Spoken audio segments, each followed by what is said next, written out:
mbokk yi ñuy teewlu si Seneweb TV seneweb.com ak Seneweb rajo amati nañ mbégte di jàkkaarloog yéen comme ni nga koy defee saay su ne saay su ko jamono laajee rek ak tamit tolluwaay jamono dañuy dalal ay gan yoo xam ne nii sabab bi moom mooy ñëw ngir gindi leen si ay ponk yoo xam ne nii am na si ay lënc wala am na si loo xam ne nii dañ ko war a leeral rawatina bu nekkee ab jëwriñ boo xam ne nii dafa nekk si gouvernement bi war a liggéeyal askan wi si gis-gisu président de la république loola waral tey jii mbokk yi ñuy dalal le ministre Yankhoba Diattara nekk le ministre de l'économie numérique et des télécommunications nekk par ailleurs aussi sur le plan politique deuxième vice-président du parti Rewmi bi nga xam te ni président Idrissa Seck moom moo ko jiite monsieur le ministre am nañ mbégte dalal la Seneweb. jërëjëf monsieur Diallo maa ngi lay nuyu. maa ngi lay ziara di la sant di la gërëm. ci invitation bi ñu defal. mais également di nuyu waa groupe Seneweb yëpp. mais également di leen féliciter ci performance yi ngeen xam ni groupe bi def na ko. donc tey ñu am mbégte bu baax gis ci niveau bi ngeen arrivé tey. muy je pense une fierté sénégalaise. ñu leen ciy féliciter yàlla dogal na mun naa ni ci souvent domaine ngeen nekk. mais vraiment mun naa ni vous faites partie des pionniers. donc boo xam ni yoo xam ni war nañ leen vraiment jaajëfal. féliciter leen mais également di rafetlu bu baax liggéey bi nga xam ne yaa ngi koy def également.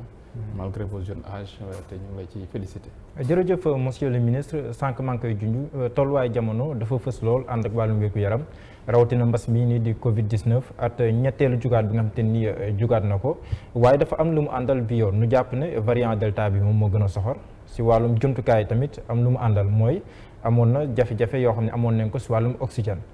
Président de la République jénnee ndogal jàpp ne loolu yëpp lu war a mën a gratuit la lan ngay réagir par rapport à cette décision du président de la République. waaw d'abord commencer di massawu sénégalais yëpp mais aussi mën naa ne àdduna yëpp ndax mbas mi malheureusement benn dëkk daf ci muccul benn réew mucc ci mais également ñëw na ak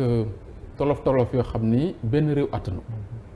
donc muy loo xam ni tey àdduna mën naa ni jànkoon na nag jafe-jafe boo xam ni ñëpp ñu ngi xalaat nan la ñuy def ba mucc ci wax na kon dañuy ñaan suñu borom mi nga xam ne ci moom la lépp di jóge ci moom mooy saafara lépp yàlla indi ci saafara mais également di profiter ci occasion bi di jaale suñu mbokk yëpp yi nga xam ne ñàkk nañ ci wéyjur wala ku leen jege donc ñu leen di jaale di leen masawu li nga xam ni moo dal seen kaw di ñaan suñu borom comme ni ko waxee yàlla wàcc mbas meeg jàmm beneen bi mooy wax nga ko sànq. Président de la République ak gouvernement du Sénégal depuis début mbas mi quand même il faut ñu reconnaître vraiment que président de la République jël na ay mesures très salutaires defe naa ni première vague bi ni mu ko géré woon gis nañu ni vraiment performance yi ci Sénégal defoon ba ñu koy lim comme ñaareelu réew boo xam ni moo gënoon a performant ci ni ñu géré mbas mi en termes de mesures de résilience mais également de protection donc des personnes vulnérables et de la population d'une manière globale. tey troisième vague bi nag dafa ñëw ak beneen mën naa ni beneen anam muy genre anam boo xam ni dafa gën a metti comme ni ñu koy wax plus de virulence mais également dafa ñëw ci période boo xam ni aussi peut-être duma ni nit ñëpp seen moyen xaw na sooxe mais ñëw na ak anam boo xam ni peut-être nit ñi xaw nañu bàyyindiku par rapport ak première vague bi ak deuxième bi comme dafa ñëw nag ak beneen virulence moo tax tey impact bi gën a metti ba tax nag tey ñun ñëpp dañu war a sant président de la République ci mesures yi nga xam ni jël na ko ndax defe naa ni mbas mi ñaari mbir la ñu jàpp ni moo ci mën a musal nit mooy d'abord respecter les mesures barrières mooy dandante bi comme ni ñu ko waxee mais également di porter sa masque ak di laal gel wala di raxasu foo toll beneen bi mooy ñàkk yi te tey gis nañu ni Sénégal bokk na ci réew yi nga xam ni ci Afrique malgré le fait que xam nañu ni ñàkk yi pays yu mag yi pays européens yi dañ ko aakimoo ndax ñoom ñoo koy defar te ñoom it ñoo ko gën a soxla ñoom tamit dañ ko aakimoo woon noo xam ni presque pour ñu jotoon ci metti woon na ba tax na président de la République dafa def preuve de diplomatie preuve de leadership pour que Sénégal mën a disposer ci ñàkk yi te defe naa ne tey li ñu ci jot a commencé am nekk na performance boo xam ni war nañ ko saluer mais aussi wax nga ko sànq troisième vague bi ni mu ñëwee ak nombre de malades ni ñu yokkee tax na peut-être jumtukaay yi nga xam ni yëpp moo waroon a yemb am na fu mu sooxe woon moo tax ci clinique privée yi mën naa ne dispositif yi nga xam ne def nañ ko ci CTI yi amu foon te nit ñu bëri malheureusement suñu feebaree dañuy daw ci clinique privée yi or les hôpitaux publics souvent ñoo gën a am plateau technique boo xam ne moo gën a approprié ba tax na kon mbiru gaz oxygène bi nga xam ni vraiment ñi nga xam ne dañu nekk ci ay cas grave dañ ko doon soxla mesure bi ci président de la république jël nekk na mesure bu salutaire ndax man yàlla dogal na am naa sama benn collaborateur sama benn wëlëre donc am na ay temps way juróom donc nekkoon également ci situation bu metti benn bis daf ma woo malheureusement ñu woote ci hôpitaux yëpp fees mais dafa doon daw ci guddi gi di wëri fan lay amee oxygène donc mu jënd ay bouteilles tout ça ci clinique privée mu cheroon lool mais nit ñi jaral na leen ko donc mais dafa diis ci nit ñi quand même moo tax mesure bi président de la République jël nekk na mesure sociale mesure également d'équité ndax ñi nga xam ni également ñoom la mbas mi laal ñu dem ci hôpitaux privés yi aussi ñoom it ay sénégalais lañ comme état bi day jël en charge de manière intégrale donc ñi nga xam ne ñoo ne ci hôpitaux publics yi donc te mbas mi laal leen dafa naa jaadu woon na aussi président li mu def noonu vraiment mu accompagner leen surtout que dafa nekkoon loo xam ne lu diis la ndax xam nañ ñun ñëpp ni oxygène nekk na lu diis surtout quantité yi nga xam ni yenn cas maladie dañ koy soxla nekkoon na lu diis ba tax na kon dañuy saluer donc mesure président de la République jël féliciter ko ci encore donc ci taxawaay bi nga xam ne am na ko ci Sénégalais yi vraiment depuis mbas mi commencé ba léegi. wax nga ko mu def gratuité si wàllum oxygène pour le privé lu salutaire la waaye tamit dafa tombé tam benn jamono joo xam ne ay suspicion ñu ngi judd si li ñu waxee woon démantèlement des CTE yi nga xam te ni gannaaw bi mbas wàcce woon la ñenn ñi sax di njort nag est-ce que jaay ñu koon ay privé kon loolu tamit si wàllum transparence xam naa di mën a nekkoon ministre de la santé mais si wàllum transparence yi tamit ndax laajul ñu amal sa enquête pour gindi askan wi si yooyu. waaw defe naa ni loolu ministre de la santé jël na matukaay yi ci war defe naa ni disposition yi ci war yëpp dina ko jël donc li ci war pour mu leeral ko Sénégalais yi dina ko def mais daf quand même jàpp naa ni par rapport ak ni ñu koy waxee demul noonu ndax man yàlla dogal na par exemple avant may nekk ministre j'étais à Thiès président du conseil départemental de Thiès mais également dama dugaloon sama loxo bu baax a baax ci li jëm ci mbiru mbas mi ak Thiès donc man jàppoo la woon naa hôpital régional équipé leen accompagner leen ci lu bëri donc mais xam naa ne hôpital bi dafa amoon une partie de l'hôpital la ñu aménagé woon par exemple pour ñu accueillir les malades de la Covid ndax xam naa ni hôpitaux yenn saa yi dañuy am problème mu place ba tax na bi nga xam naa ni moo benn période jot na ñu ne mbas mi wàcc na ñu war a remettre encore en état espace yooyu sites yooyu pour ñu mën a accueillir les malades yi nga xam ni ñoo am ay peut-être maladies chroniques peut-être yooyu mooy processus en fait de réorganisation des hôpitaux et des plateaux techniques donc yooyu moom xam naa ni peut-être au niveau de Thiès noonu la demee woon ba tax na li ñu ciy wax yëpp pour man ministre de la santé dina jël matukaay yëpp pour leeral ko askan wi mais yaakaaruma ni liñ ko waxee ci ay démanteler jaay ay matériel tout cela vraiment ça je pense que loolu yaakaaruma ko mais je pense que comme déjà jël na les matukaay yi ci war donc pour que vraiment leeral ko askan bi defe naa ne ci fan yi di ñëw di ngeen ci gën a am lu gën a leer. sa ministère yi tamit am na taxawaay bu mu amoon si sumb yi njëkk si wàllum Covid bi troisième vague bi tamit ndax am na ay taxawaay ay matukaay yoo xam te moom ngeen jël pour gën a jéem a xeex Covid 19. waaw xam nga ñun au niveau du ministère de l'économie numérique et des télécommunications ci première vague bi ñun dañu amoon benn kuréel gu ñu tuddee woon daan Covid ñu defoon ko ñun ak ministre de la santé ba bindoon convention ñun ak ñoom ci daan Covid boobu ci la ñu mobiliser woon les opérateurs les partenaires donc de l'écosystème du numérique donc les secteurs privés du numérique ñëpp dugal ci seen loxo xam ngeen ni même ci contribution yi nga xam ne ñu ngi ko doon mobiliser pour jàppale askan wi ñun waa écosystème numérique am na contribution am solo boo xam dugaloon nañ ko ci beneen bi mooy ay partenaires jàppale woon nañ ñu pour ñu mettre à la disposition donc des administrations des citoyens et de certains partenaires ay jumtukaay mooy ay outils ay modem donc dafa leen ay connexion internet gratuite yooyu yoo xam ne dina leen mën a jàppale pour ñu gën a utiliser numérique bi pour mën a continuer seen liggéey mooy le développement du télétravail téléenseignement pas mal donc d'outils et d'usages numériques yoo xam ne développé woon nañ ko pour jàppale askan wi mais également ci traçage u yenn cas contact yi suivi cas maladie yeeg yooyu yëpp dugaloon nañ ci suñu loxo bu baax a baax au niveau du ministère ci troisième vague bi nag kuréel googu la ñu reprendre donc saisir naa tous les acteurs de l'écosystème opérateurs yi ñëpp saisir naa leen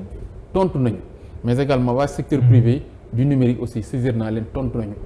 donc fan yi di ñëw dinaa rencontre ministère de la santé wax leen encore une fois li nga xam ni écosystème bi mobiliser na ko pour jàppale encore gouvernement bi ci effort yu muy def pour que mbas mi gën fi jóge mais surtout ñun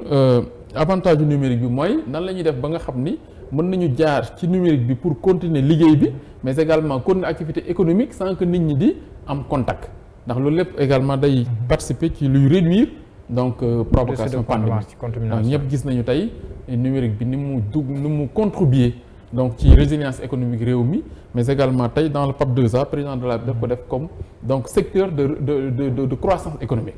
donc ndax xam nañu tey ci àdduna bi yëpp numérique ni mu amee doole ak numérique ni mu mën a jàppale réew yi ba seen économie du nax saay seen économie du nasax mais également donc gis nañu ni croissance bi mu am ci àdduna bi presque jege na 40%. donc ba tax na kon tey il faut ñu capitaliser ko davantage pour que numérique bi gën a bokk ci li nga xam ne ay jumtukaay li ñuy utiliser pour maintenir l'activité économique mais également nit ñi mën a continuer seen activité ci liggéeyukaay yi sans se déplacer moo tax le télétravail bi nga xam ni initié woon nañ ko ci première vague bi dañ koy renforcer dafa gis naa ni sax am na ay sociétés yoo xam ni bañ ko tàmbalee ci première vague ba léegi arrêté wuñ ko ba léegi ñuy continuer def ay télétravail ndax gis nañu ni am na njeexital am na bénéfice am na économie ci seen liggéeyukaay. si boobu la wàll aussi wala boog si boobu jamono am na ay kër liggéeyukaay yoo xam ne nii dañuy naan seen employés yi nga xam te ne nii ñaxuwuñu bu ñu ñëw si makkaan yi loolu ndax jàpp nga ne lu jamono ji laaj la. waaw jàpp naa ni loolu jamono ji laaju ko mais également je pense que sama collègue bi yor mbiru travail donc jël na ci ay matukaay defe naa ni génn na communiqué mais également ñu ngi sensibiliser donc ñi nga xam ne ñoo yor bërëbu liggéeykaay yi ñu xam ne loolu loi bi autorisé wu ko mais également donc ñoom dañu war a encourager kay donc ñu respecter les mesures barrières ñi nga xam ne aussi bëgg nañ ñàkku te ñu nekk disponible donc ñu daal leen ñu jàppale ba ñu gën a ñàkku moo tax je pense il faut développer quand même la vaccination au niveau des lieux de travail ñi nga xam ni mën nañu organiser seen entreprise yi pour que ñu ñëw fa di leen ñàkk ndax am nañu ko commencé loolu lépp ñu def ko dafa naa ni daal lépp waxtaan la te suñ ci waxtaanee yàlla mën na def ñu trouver compromis. Monsieur le ministre malgré avancées yi nga wax nii yëpp ci gestion beeg yooyu dafa mel ni yow ni ngay gisee ak way politique yi nekk ci kujje gi ni ñu gisee bokkul ku ci mel ni Ousmane Sonko génn na joxoñ baaraam ki nga xam te ni moom mooy le président de la République jàpp ne bu nekkee ne àgg na fii moom loxoom génn ci moom président de la République ndax loolu yow mën nga koo dégg. waaw xam nga man sama position deux niveaux la y a une position institutionnelle naturellement li nga xam ne mooy gouvernement bi mu ngi koy def yàlla dogal ma xam ko fekkee ko mën ko seede beneen bi en tant que citoyen gis naa li nga xam ni moom la mbas mi indi ci àdduna bi d'une manière générale àdduna bi yëpp tey ñoom ñoo am jafe-jafe ak mbas mi defe naa ni suñu xoolee fi nga xam ni tey àdduna bi toll na fi Sénégal toll ak yeneen réew yi ñu war a xam ni Sénégal def na ay jéego yu am solo mais aussi tey mbas mi benn système de santé mënu ko dékku benn amul kenn muy opposition comme pouvoir ku ci am solution li ñu war a def kay mooy nan la ñuy boole suñuy doole boole suñuy xalaat boole suñuy intelligence boole suñuy expertise jàppale askan wi ci conseil jàppale ci encadrement ba nga xam ni dinañ mën a faire face ci mbas mi ndax li ci ëpp solo mooy sensibilisation boobu nag li ma jàpp mooy opposition bi tey war nañu reconnaître les performances yi nga xam ne Sénégal def na ko war nañu reconnaître leadership bi nga xam ne président def na ko def na ko ci mbir mbas mi ba doté Sénégal ay vaccins yoo xam ne mën naa ni am na pays yu bëri yu ko amul mais également tey sensibilisation bi ñu war a pour nit ñi dem ñàkku ji war nañ ko gën a renforcer loolu nag dafa laaj ñëpp dugal ci seen loxo defe naa ni ku soo jëlee exemple président Idrissa Seck moom bokk na ci ñi nga xam ni bi président de la République dafay appel woote les forces vives de la nation woo les ceux qui aiment ce pays pour que ñun ñëpp ñu lëkkaloo joxante loxo àndandoo liggéey xalaat nan la ñuy amee wute solution ci mbas mi dafa tàllal dafa nangul loxo ba présental ba ci la waxoon ni ndox moo xam ne day fay lakk kenn du ko segg ba tax na moom dafa ñëw. mais boobu ba léegi Covid bi wàññeekuwul. mais non Covid bi wàññeekuwul. wàññeekuwul mais su ma nee wàññeekul mooy ñëwaat na. non ñëwaat na parce que ci àdduna bi yëpp. moom sax si comme déclaration bi mu mujjee def mi ngi xajamal mburu ak soow mi naan mburu ak soow mi lan la njëriñ bu nekkee ne Covid bi la woon te ba léegi Covid bee ngi fi. non écoutez d'abord ce qu'il faut comprendre ñun pour l'appel du chef de l'État c'est un appel patriotique bu ñu tontu. ànd ak moom pour liggéey réew mi Covid bi dafa nekk une étape boo xam ni étape la boo xam day ñëw te étape Covid bi dafa ñëw ci àdduna bi yëpp tey mun naa ni ñu ngi naan 3e vague au Sénégal et en Afrique mais ñu ngi naan 4e vague en Europe et aux États-Unis ñu ngi naan 4e vague donc ba tax na kon ñun je pense que li ci Sénégal def war nañ ko saluer war nañ ko renforcer beneen bi mooy ñi nga xam ne dañuy critiquer muy l'opposition li ñu doon xaar ci ñoom comme ni wax sànq mooy ñu joxe seen xalaat sensibiliser nit ñi mais également indi seen intelligence suñ ko amee mais tey li ma jàpp mooy muy que ñoom Ousmane Sonko ñoom Bougane Gueye et tout cela tey mun naa ni seen patriotisme des na ndax ñoom dañuy jéem a surfer sur le malheur des Sénégalais li nga xam ne tey moom mooy jafe-jafe askan wi ak seen coono te loolu ñun dañu ni ñun duñu opportunisme ku ñu xam ñun au niveau de réew mi xam ni nekk ñu dans l'opportunisme politique nous sommes dans li nga xam ne mooy dëgg li nga xam ne mooy bëgg soxla askan wi moom lañ mas a doxale ñëpp xam nañ suñu parcours politique ñoo xam nga ñun du ñoo xam ne dañ ñuy laaj ndax fii lañ nekkoon ak ñëpp Sénégalais xam ñu gis fi ñu jaar beneen bi mooy tey président de la République li muy def war nañ ko saluer war nañ ko encourager te gis nañu tey plaidoyer yi nga xam ne président de la République mu ngi ko doon def ci àdduna bi mu ngi commencé am tey ay résultats ndax sooy gis don yi nga xam ne ñu ngi ñëw ci vaccin yi ci Afrique di ñëw ci Sénégal ci yooyu mais plaidoyer yi nga xam ne président de la République mu ngi ko doon def moo commencé jox ay effet mais ndax da leen doon wax àdduna bi suñ deful ndànk dina am ñaari mois àdduna boo xam ne ay ñoo xam ne dañu vacciné wu ak àdduna boo xam ne du ñu vacciné wu ñoom ñi nga xam ne ñooy defar vaccin yi ñoo ko gën a soxla aaki moo ko ndax vaccin yi cher na mais également rare na ñoom nag suñ ko yorelee seen bopp kon dina am ñoo xam ni duñ am ndax defaraguñ ko fi mais également amuñu moyen pour jënd ko comme à suffisance tey président de la République def na en sorte que pays européens yi sensible nañ ci loolu ba commencé dañu liñ defal ay dons mais également sur fonds propre jël na ci alalu réew mi di jënd ay vaccin beneen bi mooy président de la République def na loo xam ne c'est révolutionnaire mooy liggéey na ak les partenaires européens ba tey Institut Pasteur ñu mën a ko jox agrément jàppale ko wutal ko les moyens pour ñu defar fii vaccin mooy révolution boo xam ni ñëpp war nañ ko saluer man ci loolu lay xaar donc les leaders politiques au lieu ñu ne fii donc di gàkkal liggéeyu président de la République li ma wax ci ñoom Sonko soo xoolee argumentaire am comme ni ma ko waxee mais argumentaire am dafay muter comme virus bi ni muy muter ndax tey ñu ngi naan virus delta ndax bu njëkk ba virus bi loolu la ñu waxoon Covid 19 ñu jékki-jékki mu am beneen variant tey ñu ni 3e variant delta mais Sonko soo jàppee argumentaire am au début lan la doon wax complot européen yi la def leen ci ndànk tey leen ci ndax comploté nañu planifié nañu pour ex Afrique ñu daal leen di nasaxal et tout ça ñu jóge fa ñu def couvre-feu respecté wu ko muy génn di dem di faire la fête yooyu yëpp. fii la ñu fekk mais non en tant que député aussi. yoon may na ko mu génn mais écoutez yoon may na ko mu génn comme ni ko mu ne may ñëwee mais moom il est allé ça va pour lijjanti. te da doon faju ji. en tout cas pour nous il faisait la fête et defe naa li ci am yëpp xam nañ ko. donc ñun dafa dàmp ji woon. waaye waaw su dàmp jiyee tamit la ca topp xam nañ ko ñun ñëpp donc ba tax na ñun mën nañ ne Sonko moom ñëpp xam nañ ko Sonko n'est pas un modèle ni une référence pour nous ni pour la jeunesse d'ailleurs suy wax ak jeunesse bi bon je me demande Sonko sur quelle base la am légitimité la bëgg a jox légitimité boppam pour ni un modèle la pour la jeunesse. 15% ndax parcours waaw mais écoutez parcours Sonko du fenn foo xam ne Sonko mas na yëkkati lu gën a ndaw ci bant pour défendre jeunesse sénégalaise wala pour défendre réew Sonko fi mu jaar yépp lu mu mës a def pour boppam la ak ñi mu àndal moom il est sectaire moo tax rébellion bi muy def xam na ni ça ne passera pas tout le monde sait que Sonko est sectaire xoolal fi mu jaar su dee Université Saint-Louis sectarisme su dee biir administration sectarisme su dee au niveau de son parti sectarisme il ne fait que du sectarisme donc Sonko il est sectaire donc kon moom mënu nekk un modèle patriotisme non man je doute de son patriotisme ndax wax naa ko amul lenn loo xam ne def na ko fi pour luy wane patriotisme mooy bëgg réew mi patriotisme mooy bëgg sénégalais yi patriotisme mooy accompagner sénégalais yi même moralement mais soo leen jàppalewul ci kii nga jàppale leen moralement. dafa critiquer ba pare après mu indi ay solutions. mais Sonko mas a indi solution boo xam ni ba pare mu propose ay solutions. non masul def fii proposer solution viable boo xam ni. mën nañ ko justifier par une pertinence. donc ñun on doute comme je me la je doute de la pertinence de Sonko je doute donc de la consistance des idées de Sonko. je doute de son patriotisme ndax gisuma ko lu mu fi wane. lu mu mën a wane ni kii bëgg na réew mi wala fi mu jaar yëpp def na don de soi. xam nga def don de soi mooy. mais pourtant moom loolu lay wootee patriotisme. mais wane wu ko ci lenn mais wane wu ko ci lenn. xam nga même dañ doon reprocher à l'opposition de ne pas faire des propositions mais la dernière fois dafa def ay propositions une batterie de propositions def na ko ngir lutter contre la pandémie de Covid-19. non Sonko populisme lay def ndax li muy wax solution mooy lu indi njeexital ci askan wi luy indi saafara ci li nga xam ne askan kan waa koy dund. kon ñun loolu ñun jàppuwuñ ko ay solution ni ay proposition mais événement wu mars yaa ngi nii au lieu mu indi solution ci liñ ko wax lan la wax après dafa woote révolte ay moor moo ci mucc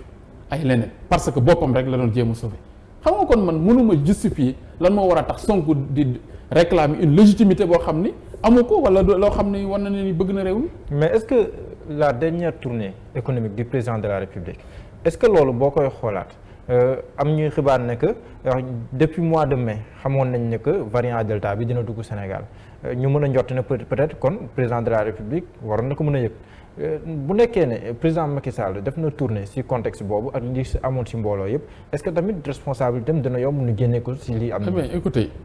tournée président de la République amul benn lien ak troisième vague bi nii avec delta variant delta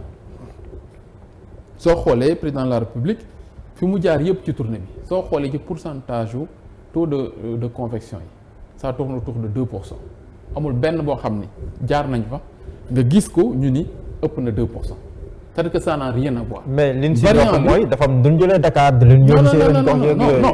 non il faut reconnaître quand même que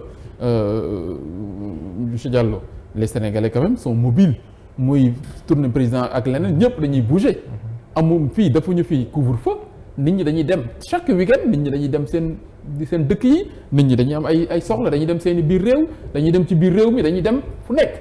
kooku su fekkente ni président la li ngeen wax dafa waroon ne loo xam ni su jaaree fenn taux bi yokk wala taux bi demee nii or les statistiques ont montré amul fenn fu président de la République jaar ba ñu gis mu am plus de 2% amul ci benn région périphérique l'épicentre de l'épidémie reste encore Dakar et Thiès mais amul beneen région boo xam ni weesu na lool. kon defe naa ne amul benn impact ak benn lien avec tournée yi président de la République defoon. d'accord sànq yaa ngi wax événement mars yi mais Sonko defoon na benn sortie di xibaar ne que président Idrissa Seck mosoon na ko proposer au lendemain de la présidentielle que mu woote ndaw yi génn loolu ndax lu wér la ndax. président xam nga Sonko vraiment bi ma ko lire dama rey ndax man maa ngi woon ak président Idrissa Seck bi résultat yi génne ñun ñoo àndandoo ñëw Dakar bi ñu ñëwee Dakar dañu dem conférence de presse bi chez Pape Diop. bi ñu fa jógee Idrissa Seck dafa dem këram Sonko ñibbi bi ñu fa jógee la jeunes yi ñëw kër président Idrissa Seck taxaw ba 3 heures du matin ñu ngi naan ko wàcceel ñu taal réew dëkk bi ba 3 heures du matin mu ne leen jamais may dox ci ay cadavres pour egg au palais moo tax quand il a déclaré ça j'ai dit mais Sonko fan la ko ndax mais loolu su amoon kay joxoon nañ président Idrissa Seck sur un plateau d'argent ci guddi googu pour ñu taal dëkk bi mun leen jamais ba 3 heures du matin jeunes yi ñu ngi buntu kër Idrissa Seck moo ci kaw la jëw wax leen lépp wàcc ñu ni mun leen jamais duma ànd ak yéen ci loolu mais kon ñun Sonko mënuñu moo tax dama ne mais sur quelle base ndax man Idrissa Seck quand même loolu su koy wax su koy def mais man mii nga xam ni mën naa ni ci ñi ko gën a jege ci politique laa bokk ba doy wax ak Sonko am na ñu muy waxal ci partem mais man du ma ci tëb te am na ñeneen ñu waroon waxal man ci biir opposition bi mais tey Sonko bokk ci kon man xam nga li ci ne yëpp xam naa ko kon moo tax man. mais moo jëloon quand même troisième. mais même su jëlee troisième. loolu mën na augurer ne que amul. non ku jegi. non xam nga ñun tamit su jëlee troisième ñun xam nañu biir opposition bi ñi ci nekk ay compétent ñun xamante nañu xam nañ ñi nga xam ni xam nañu mouvement de jeunesse ñi nga xam ni mën nañ mobiliser ay jeunes. ñi nga xam ne mën na su dee taal rek moom li mu wane mars bi wanewul ne mën na mobiliser ay jeunes. non mars bi xam nga c'est un contexte assez particulier les événements de mars en dehors des casses yi nga xam ni mën naa ne c'était orchestré Sonko a profité d'un contexte particulier pour surfer ci loolu am li nga xam ni moom la doon jéem a wut muy jéem a sauver boppam mais c'est pas Sonko qui a pu mobiliser cette jeunesse qui a pu mën naa ni indi engouement boobu yëpp autour de sa personne mais c'est un contexte sur lequel il s'est appuyé pour jéem a def loolu maintenant yàq yi nag moom ak mën naa ni li ci indi yëpp comme dégâts naturellement c'est sous sa responsabilité ndax il a surfé sur quelque chose boo xam ni je pense que il faut mu assumer les conséquences. dinañ ñëwaat sax si wàllum emploi wax si pôle emploi yeeg yooyu noonu waaye dañuy xuus si wàllum politique comme ñu ngi si déjà am na tamit ay rumeurs yu daw sur la santé du président Idrissa Seck fu mu toll nii mi ngi biti réew mais ndax mën nañu wax Idrissa Seck si ban état de santé la toll fii ndax dafa tawat ndax loolu moom moo ko génnee si réew mi yóbbu ko biti réew. non écoutez si santé Idrissa Seck maa ngi ciy lire lu bëri maa ngi ciy dégg beaucoup de spéculation man président Idrissa Seck bi ñu mujjee communiqué c'est la semaine naturellement ci biir semaine bi la mais régulièrement damay communiquer ak moom bi ñuy dem Matam ci la ñu gisante mu ni ma su ngeen moytul su ngeen yàggee Matam soo ñëwee di ngeen fekk man ma génn ndax man il faut que j'aille me reposer et tout ça. si tournée économique. waaw ci bi ñuy dem mujj Matam donc à notre retour ci la dem donc mu dem boobu ba léegi vacances yi jot aussi ndax ñun dañu ñëw rek aussi après vacances yi jot sa famille la rejoint ñu commencé spéculer mais man mi communiquer ak moom régulièrement di échanger ak moom quand su may lire yenn je dis mais attendez xanaa peut-être ñi ñoom ils sont dans le secret wala ñoom ma gën a informer ci li président Idrissa Seck ne ba tax na vraiment man li ma bëgg mooy vraiment dalal xel yi nit ñi xam ni président Idrissa Seck yàlla nga koy defal sutura ñun suñu devoir naturellement mooy ñu ñaanal ko suñu boroom yàlla gën ko taxawu mais mu ngi def liggéeyam correctement gis ngeen cesse également régulièrement les sessions se tiennent réunions yi nga xam ne ñoo war a am mu ngi am li nga xam ne war na ko joxe ay directives mu ngi koy joxe son bureau marche et tout ça mu ngi liggéeyam donc man loolu la daal télétravail lay def. mais moom la doon def même avant bi mbos mi mujjee dugg gis nga dernière session bi def moom la defoon donc je pense ñëpp gis nañ ko bi nga xam ni en fait mbas mi duggaat na moom la mujj def avant muy voyager donc pour dire simplement que vraiment. mais quand même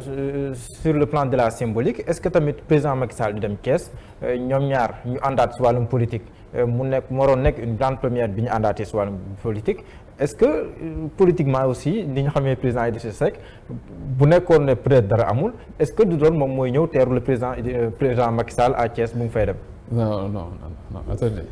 xam nga moom président Macky Sall président Idrissa Seck ak président Macky Sall ils se parlent régulièrement c'est vrai veillu ñëw président Macky bi dama ko tooñ quoi ni ko mais président foo toll ndax président dama lay tout ça ñu waxtaan mu ne ma da nga maa bëgg a piéger mais waxtaan nag président de la nee na ma soo ko mënta lijjanti yow ak Augustin Tine jaratu ko yéen daal vous avez notre confiance am nañ ci yéen vraiment yaa kii confiance mu ni ko bul dagg sa yitte pour loolu. président Macky Sall vraiment mettre ko à l'aise donc vraiment pour mu continuer ay activités am mais pour vous dire que simplement que niveau bu ñu nekk mais nekk ñu ci ay wéy président Macky Sall day ñëw Thiès président il faut mu recevoir ko dépasse nañ loolu ñoom ñaar. yow yaa ko recevoir woon pari de la mobilisation bi gis nañ ko loolu lan lay tekki ndax day wane ne que li ñu tuddee wàllum dauphin yow yaay dauphin bu président Idrissa Seck. non en fait du man maa koy accueillir. man maa représenté woon président Idrissa Seck rek en tant que président du conseil départemental mais c'est le parti Rewmi et les waa Thiès ñoo accueillir président Macky Sall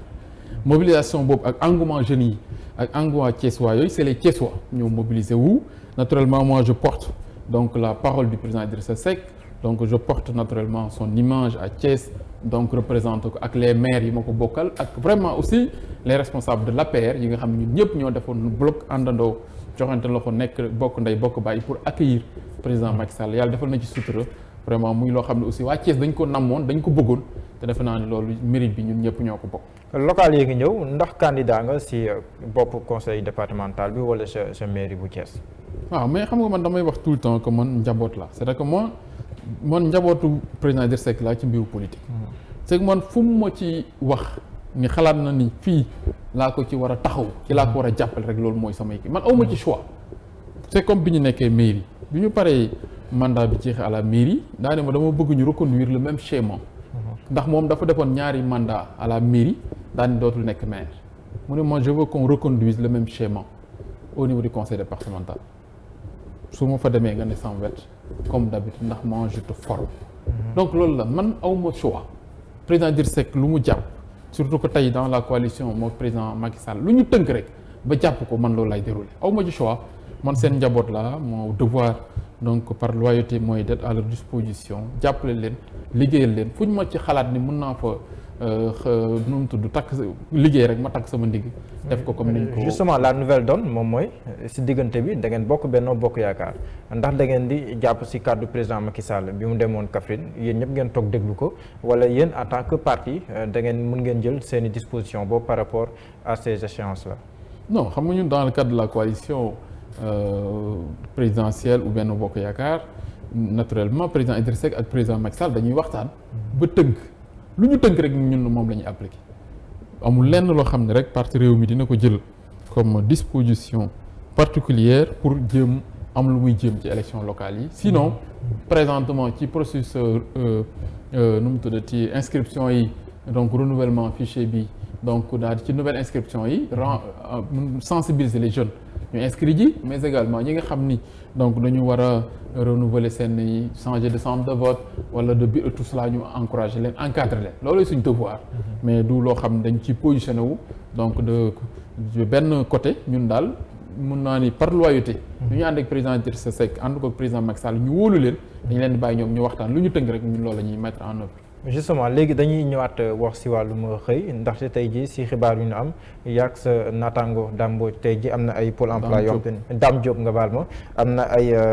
Dame Mbodj syndicaliste moo ñëw sama xel Dame Diop moom ministre bi nga xam te ne moo yor wàllum formation ak yi ni xeetoo ngeen ànd sanc ay pôle emploi def ngeen ko sa Mbour sa Bambey ak Diourbel jamono ji boo nu mënee defal le point ponk bi lan leen mën a jàpp si pôle emploi yooyu nga xam ne yéen a ngi koy sanc ndax xam nga pôle emploi yi dafa nekk loo xam ni président de la république moo ko tënkoon mook ndaw ñi bi ñu amee au mois de mai passé conseil présidentiel ci Diamniadio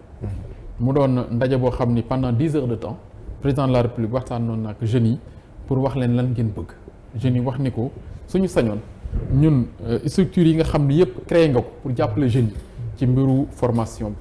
ci mbiru emploi ak ci mbiru financement ñu dajale leen ci benn kuréel pour que moom mën a nekk benn guichet unique président de la République loolu la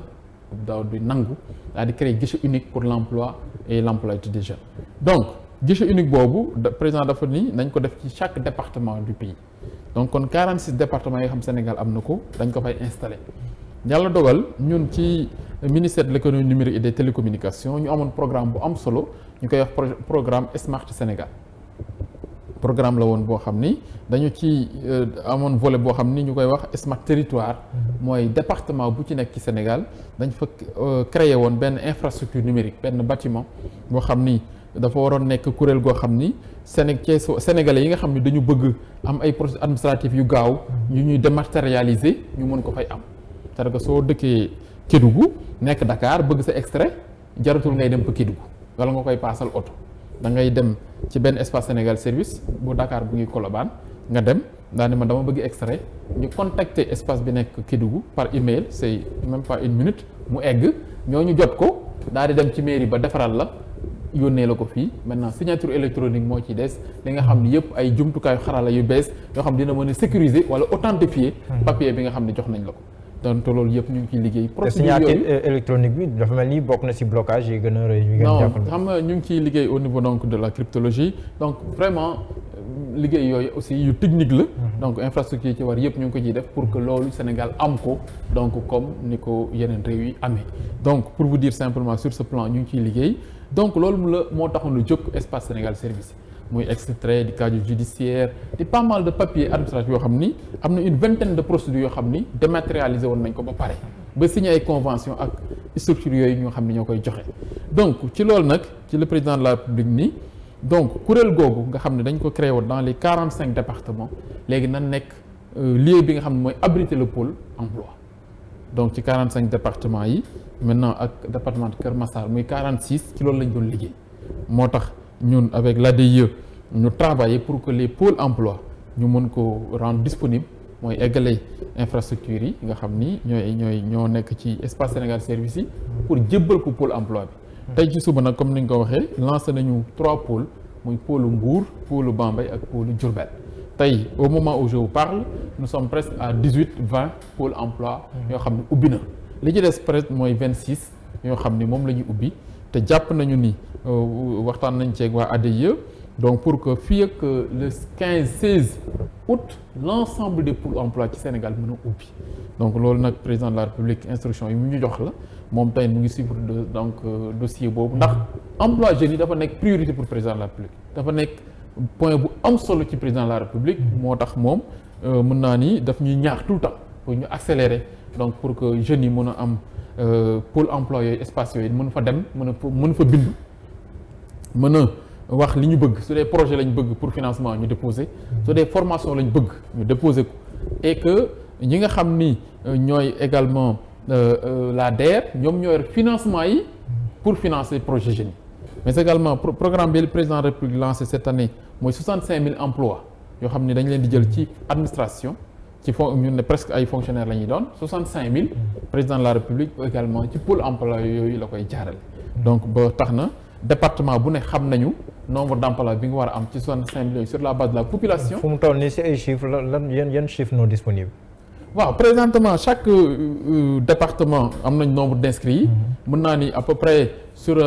par exemple ay Kaffrine ñu ngi ay à peu près ay 1000 et quelques inscrits donc sur Thiès ce matin on était à Diourbel ils sont à peu près commencé nañu mu ngi koy soog a lancé mais xam nga ANPEJ dafa nekkoon aussi xam nga fi nga xam ne ANPEJ dafa nekkoon ak booy jeunes yi nga xam ne inscrire woon nañu ñun ñëpp dañ leen di verser léegi ci département bi ñu jóge moo tax y a de l'existant mais aussi suñ ko ubbee jeunes yëpp léegi dañuy am possibilité physiquement dem département bi ñu dëkk donc pour dire que le travail est en train d'être fait nous sommes en train donc de faire les premiers financements ndax xam nga comité de crédit préfet yi ñoo ko yor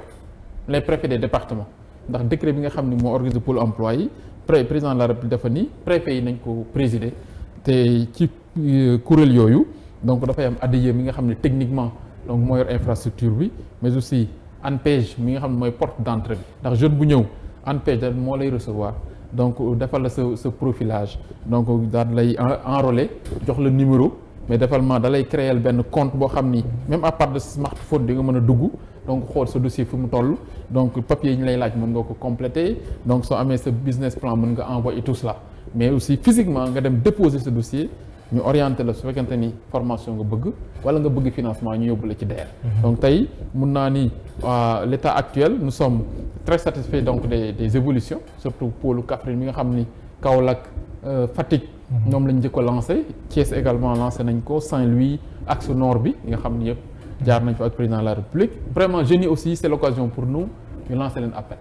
ñoom it ñu dem approprier pôle yi ndax ñoom ñoo ko demandé woon président de la République président de la République def na ko mooy ci war a def na ko kon il faut jeunes dem approprier ko xam ne loolu pour ñoom la et que président mais ndax yéen a ngi bàyyi xel aussi contexte bi nekk ak Covid bi si ni ngeen di sancee pôle urbain pôle emploi yooyu. waaw d'ailleurs moom moo tax niñ ko reprendre tey mooy dans la sobriété mooy def ko noo xam ne du am mumbaay du am nit ñu bëri dañ koy def de manière symbolique ak les autorités administratives mais aussi les jeunes surtout conseils communal yi ak conseils départementaux yi nga xam ni ñoo ngànk jeunes yi mais aussi les autorités politiques muy les maires les présidents de département de manière sobre ñu ñëw ubbi maintenant bàyyi leen ñoom ñu liggéey et que régulièrement préfet yi def rapport di ko yónnee au niveau central. si wàllum économie numérique aussi xam ne am na benn poste boo xam ne nii doxoon na sa digg ministère bi nga xam moom nga jiite mi ministère des télécommunications de l'économie numérique et des télécommunications ak ministère de la femme ñu waroon financer ay jigéen loolu fan la tollu jamono ji. waaw xam nga ñun si ministère bi yàlla dafa dogal président de la République dafa amoon projet bu am solo. bu mu tudd woon entrepreneuriat numérique féminin mooy président dafa bëggoon ñu initier ci jigéen ñi ci mbiru numérique mbiru informatique mais également ñu ñaax jigéen ñi pour ñoom ñu ubbi seeni entreprise au niveau dans le domaine du numérique comme yéen tey Seneweb mi nga xam ni modèle de référence la pour c'est vrai ay góor ñoo ko yor mais pourquoi pas ñu am beneen site boo xam ni wutuma leen wujju mais boo xam ni jigéen aussi moo koy créer dans le domaine du numérique donc di ko développer dañu bëgg ci loolu nag dañu waroon former ay jigéen mais loolu dama ni comme dafa amoon 6 régions moo ñoo doon région pilote yi nga xam ni fa lañ ko waroon démarrer man ni bala ñuy ñëw di dem créer ji dans chaque département que tabax fa ay maisons numériques ay yoo xam ni uniquement pour former jigéen ñi la nañu lëkkaloo pour rationaliser les dépenses rationaliser aussi les finances publiques ñu dem nouer partenariat ak ministère de la femme daan ni leen SEDAF yi nga xam ni am na ci département yu bëri c'est vrai département yi amaguñu mais les SEDAF tey am na ci département yu bëri 12 la ñoo xam ni am nañ ko ñu signé ak ñoom convention ñu ni léegi ñun dinañ leen équiper SEDAF yooyu yëpp mooy dañ koy réhabiliter def fa matériel informatique def fa connexion internet wut aussi ñoo xam ne ñooy former jigéen ñi ci mbiru numérique su loolu pare ñu financer leen ñu créer seeni entreprise dans le domaine du numérique nga xam ni mën nañ mutualiser kon suñu expertise ak suñuy moyen ñu nag ministère de la femme pour que jigéen ñi également mën a bénéficier davantage du numérique c'était ça l'objet et commencé nañ présentement réhabiliter nu mu tudd les CEDAF donc ñu ngi ci suñu paree dañuy def équipement yi commandé nañ tout le matériel donc pour les CEDAF mais également après la connexion internet day ñëw après nag ñu jël les équipes ay coach dañuy recruter ay entreprises ay sociétés yoo xam ne ils sont dans le numérique ñoo xam ne ñooy dem former ji femmes yi après si kii nu mu tudd financement yi doogu si wàllum jumtukaay aussi gis nañ ne data center bi nekk Diamniadio inauguré nañ ko lu yàggul am na tam yeneen jéego yoo xam ne ñu ngi koy seq si wàllum numérique mais est-ce que askan bi gunge bi ñu waroon gunge jëm kanam wala boog sukkandiku yooyu si wàllum numérique ñu ngi koy def maanaam seen wàllum njàng est-ce que yéen ngi sóoraale seen niveau ngir tam ñoom ñu mën a suivre cette mouvance là. waaw ce qu'il faut d'abord retenir mooy Sénégal dafa nekk tey ci mun naa ni ci benn dynamique pour def du numérique un facteur d'un levier de développement benn facteur de croissance mooy levier numérique bi dafa war a accompagner tous les secteurs d'activité pour ñu soxali ko ndax gis nañ ne tey le numérique est devenu indispensable c'est un secteur transversal ñëpp a koy soxla moo tax Sénégal jël benn décision mun naa ni résolution président de la République ci vision daan ni day doter Sénégal d'infrastructures numériques modernes ndax d'abord li mu njëkk a def mooy def en sorte que la fibre optique nga xam ne mooy connexion internet bi mën a disponible partout au Sénégal moo tax partout au Sénégal en dehors des opérateurs Sénégal tey mën naa ne am na 5000 kilomètres de fibre optique ci loolu révolution bu mag a mag a mag la 5000 kilomètres de fibre optique quand même dans un pays comme le Sénégal c'était pas évident Sénégal am na ko mooy dans tous les chefs-lieux de département am na fibre optique connexion wu état bi am na fa te loolu bokkul ak li nga xam ne opérateurs yi indi nañ ko ci ndax opérateurs yi ñoom la ñu jox les licences pour ñu mën a développer numérique bi au Sénégal mais opérateurs yooyu aussi am nañu mën naa ne ci 15000 kilomètres yi opérateurs yi 10 000 yi lañ moom li ci des état Sénégal moo ko moom kon état Sénégal croisé wul ay bras pour que Sénégal nekk à ce niveau de développement dans le domaine du numérique donc bi loolu weesoo mu am yeneen jumtukaay yu topp comme par exemple les data centers yi avantage bi mooy li nga xam ne ñu ngi koy jokkalantoo ci suñu téléphone yi muy message donc di voix di enregistrement di vidéo yi lépp xam nga dañ koy stocké benn quelque part état Sénégal ni dans les prochaines années la donnée sera une richesse comme day mel ni pétrole bala ñuy di jéggaani di dépendre nag ci comme bu njëkk puissance étrangère yi dinaa liggéey pour que mes données restent ci réew mi ñun ñu koy utiliser suñu bopp mais également ku ko soxla léegi yaa ñuy fay. mais su wàllu vision boobu kaaraange sécurité. est-ce que matukaay yi si war yëpp. waaw ma ñëw ci vision boobu le président de la République nekk ba doter le Sénégal d'infrastructures numériques yoo xam ni comme ni mu wax am nañ tey capacité ñun stocker nos données au Sénégal même au-delà de stocker li nga xam ne moo ne woon bitim réew déjà ñu commencé leen rapatrier donc loolu nag naturellement ça demande tout un travail moo taxoon président de la République bi ñu jógee ci inauguration data center mu ni nañu organiser les textes yi nga xam ni mooy teg le dispositif réglementaire pour l'exploitation de ces data centers ndax déjà inauguré nañ data center bu Adéye mooy moo ne Diamniadio mais également PTN mu ngi ñëw le PTN c'est le parc des technologies numériques moom aussi day am boobu tam Diamniadio lay nekk day am data center tier 3 tier 3 mooy yi nga xam ni certifié nañ ko am na sécurité am na mun naa ni sécurité bi ci war ak kaaraange bi ci war pour que données yi fay nekk en sécurité mais également kenn du ko mën a pirater mooy li nga doon wax mbiru sécurité bi nga doon wax ci mbiru sécurité bi la cybersécurité ak cybercriminalité dafa ne préoccupation yoo xam ne àdduna bi yëpp ko am soo gisee temps yi débat bi am entre les États-Unis ak la Russie lépp day tourner autour de la cybersécurité mooy nan ngay sécuriser say données te loolu Sénégal quand même daf ci am liggéey bu am solo mais aussi daf ci am xarañte mais xarañte boo am ci numérique doyut loo ko mën a renforcer il faut le faire ba tax na kon ci loolu tamit ñu ngi ciy liggéey vraiment ak direction yi nga xam ne ñoo ci nekk yëpp muy waa ADIE mais également au niveau donc des yenn kuréel yi nga xam ne ñoo ko ŋànk ci réew mi donc pour que loolu ñu renforcer ko mais également xam nga am na l'école de cybersécurité bi nga xam ni donc mu ngi au niveau de la police nationale la gendarmerie ngi ciy def liggéey daal bu am solo boo xam ne ñu ngi ko ciy def pour que également données soient sécurisées mais également que le Sénégal soit sécurisé ndax côté boobu aussi waruñu ko fàtte pour dire simplement que dans le domaine du numérique tey Sénégal fi mu toll ci numérique ci développement bi nekk na développement bu am solo ba tax na mën naa ni ci ñi nga xam ni ñoo nekk ci peloton de tête bi ci Afrique ci lañ bokk te mën naa ni sax européens yi nga xam ne dañuy ñëw Sénégal souvent suñ ñëwee seet suñu ministère ils sont séduits même ébahis parce que niveau qualité connexion bi ñu am Sénégal pour ñoom vraiment nekk na lu rare loo xam ne sax souvent duñ ko woon xaar au Sénégal te loolu il faut s'en féliciter. laaj bu mujj bi monsieur le ministre dégg na le président de la République di wax ci réseaux sociaux yi si wax na ko si ay anam yu bari si nan leen ko mën a réguler davantage léegi régulation boobu ndax day gën a tënk ki nga xam te ni moom mooy usager yi nga xam te ni moom mooy dem si réseau social bi mu munti doon wala ndax day doon loo xam ne nii lu ñuy réglementé la ngir ñu respecter yenn chartes yi ban la signaler yi. waaw xam nga defe naa régulation réseaux sociaux yi yéen sax modèle ngeen ci. defe naa yéen ku dugg seen site gis commentaires yi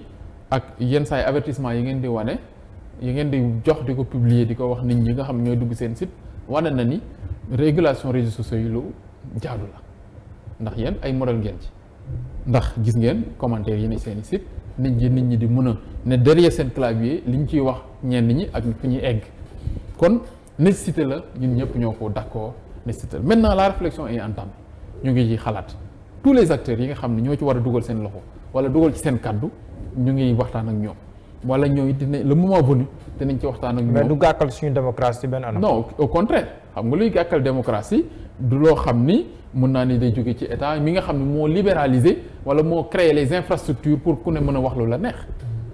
au contraire li nga xam ne kay moo ci nekk mooy liberté waaw mais également ku nekk fi nga war a yem pour mën a. ormal sa morom mën a bañ a wàññi sa sutura morom mais que dans le respect donc de la dignité humaine ku nekk war a xam fi nga war a yem donc ci nga xam fi nga ci li ngay wax sa morom wala li ngay wax sa moroomu doomu aadama donc loolu la rek mais du lenn loo xam ni day dem ci loo xam day gàkkal wala limiter la démocratie au Sénégal. monsieur le ministre amoon naa mbégte dalal la ma bàyyi la nga tàggatoo ñu doon teewlu. ñun ñoo lay sant bu baax di la